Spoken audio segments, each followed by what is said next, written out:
Saya awali, Assalamualaikum warahmatullahi wabarakatuh.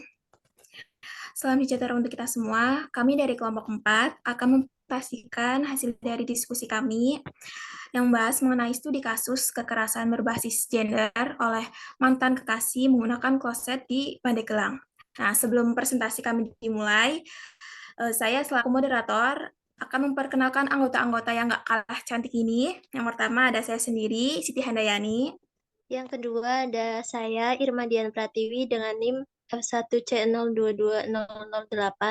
Saya Aufa Syawalina dengan NIM F1C022014. Saya Cikara Ikiwangi dengan NIM 18. Saya Friska Kadisalfama dengan NIM 26. Saya Hana Kafka Novanini dengan NIM F1C022039. Oke, untuk materi selanjutnya akan dijelaskan oleh teman saya. Gender itu apa sih? Gender itu berasal dari bahasa Inggris yang berarti jenis kelamin. Gender didefinisikan sebagai perbedaan yang tampak antara laki-laki dan perempuan dilihat dari segi nilai dan tingkah laku. Maka disimpulkan bahwa gender itu merupakan suatu peran maupun sifat yang dilekatkan kepada laki-laki dan perempuan berdasarkan kebiasaan atau kebudayaan yang akhirnya membentuk suatu kesimpulan bahwa peran atau sifat itu hanya dilakukan oleh pihak atau jenis kelamin tertentu. Dengan demikian, perlu adanya kesetaraan gender. Kesetaraan gender berarti kesamaan kondisi atau perlakuan bagi laki-laki dan perempuan. Pada kenyataannya, ketimpangan dan ketidakadilan gender masih banyak terjadi. Bentuk ketidakadilan gender cukup beragam, mulai dari adanya stereotip yang keliru, kekerasan, beban ganda, marginalisasi, dan lain sebagainya. Kekerasan berbasis gender didefinisikan sebagai kekerasan langsung pada seseorang yang didasarkan atas seks atau gendernya. Bentuk perilaku tersebut meliputi kekerasan fisik, seksual, mental, pemaksaan, ancaman, ataupun perbuatan yang membatasi kebebasan seseorang berkaitan dengan gendernya. Analisis kasus. Analisis kasus ini berawal dari pria Pandeglang yang membunuh seorang mahasiswa yang merupakan mantan kekasihnya. Jadi motif dari pembunuhan ini karena si pria sakit hati karena merasa dihianati oleh si korban sehingga muncul dendam pribadi dari dalam diri pria sehingga dia melakukan pembunuhan dengan cara mencekik dan mendekap korban dari belakang, lalu setelah itu memukul kepalanya dengan menggunakan serpihan kloset yang ditemukan di TKP.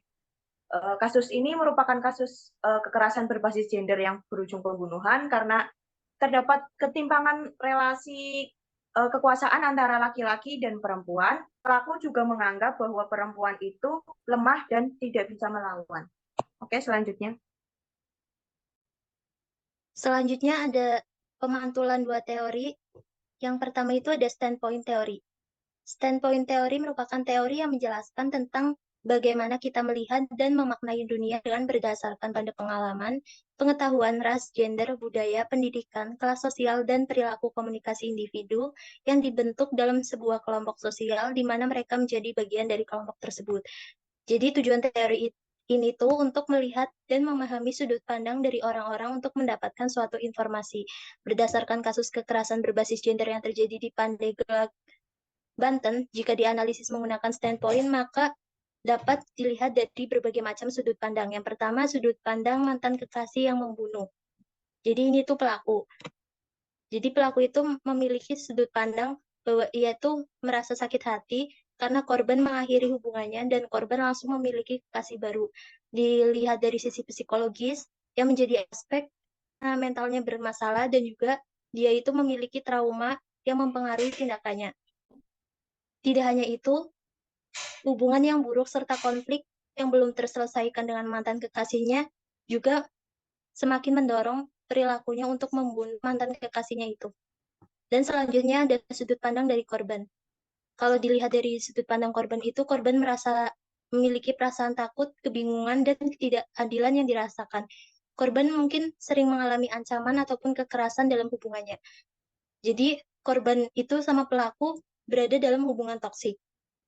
Sehingga korban itu memilih untuk memutuskan kekasihnya ini dan memilih pria lain yang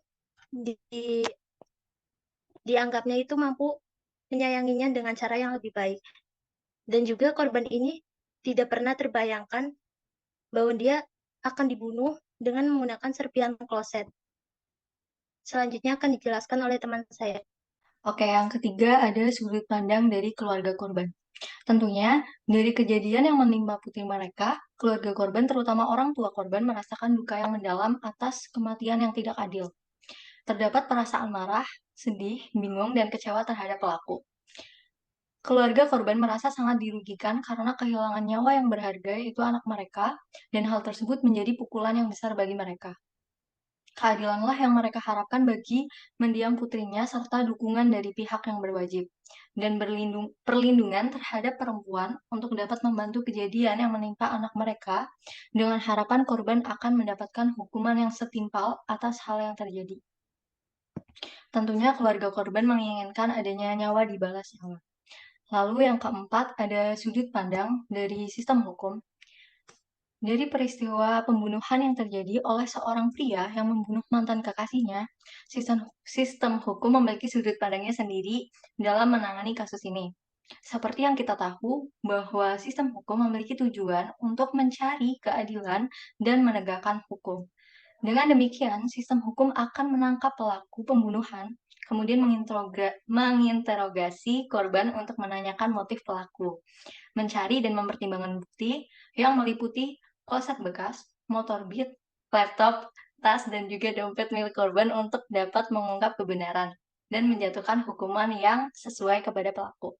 Berikutnya adalah pemantulan dengan teori dramatis. Teori dramatis itu sendiri merupakan teori yang membahas bahwa cara manusia berkomunikasi membantu mengungkapkan bagaimana sebenarnya apa yang dilakukan dan tujuan apa yang ingin dicapai.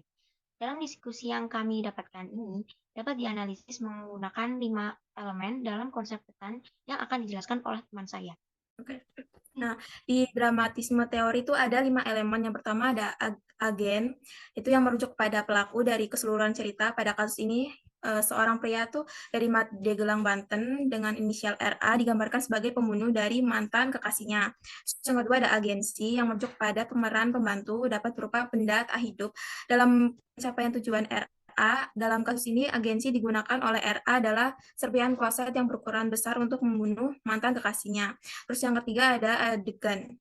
Nah, tempat atau momen dari suatu tindakan yang terlibat dalam kasus ini, tempat pembunuhan yang dilakukan oleh RA adalah di dekat tebing Stadion Badak, Pandeglang. Terus yang keempat ada tindakan, yang merujuk pada tindakan yang dilakukan pelaku untuk mencapai tujuan. Dalam kasus ini, tindakan yang dilakukan pelaku adalah mencekik dan mendekap korban lalu dihabisi nyawa korban dengan memukul menggunakan kloset bekas. Nah, terakhir ada tujuan. Tujuan utama dari seluruh elemen yang sudah bersatu tersebut dalam kasus ini, tujuannya dari RA membunuh mantan kekasihnya adalah untuk membalas rasa sakit hatinya karena merasa telah dibohongi dan dikhianati korban. Slide selanjutnya dijelaskan oleh teman saya. Yang terakhir itu solusi, yaitu solusi alternatif yang dapat diberikan untuk menyelesaikan masalah tersebut, yaitu yang pertama, dukungan bagi korban dan keluarga, yaitu dengan menyediakan dukungan konseling bagi keluarga korban untuk membantu mereka mengatasi trauma dan kesedihan yang mereka alami, serta memberikan pendampingan proses hukum untuk memastikan bahwa korban dan keluarganya mendapatkan keadilan. Yang kedua, penegakan hukum yang adil dan tegas, dengan memastikan proses hukum yang adil dan transparan untuk memperoleh keadilan bagi korban dan juga memastikan penghukuman yang sesuai terhadap pelaku. Yang ketiga yaitu reformasi hukum dan kebijakan, yaitu dengan meninjau, memperbarui kebijakan dan peraturan yang terkait dengan kekerasan dan termasuk perlindungan korban dan memperkuat perlindungan hukum bagi korban kekerasan berbasis gender dan memperkenalkan sanksi yang lebih tegas terhadap pelaku.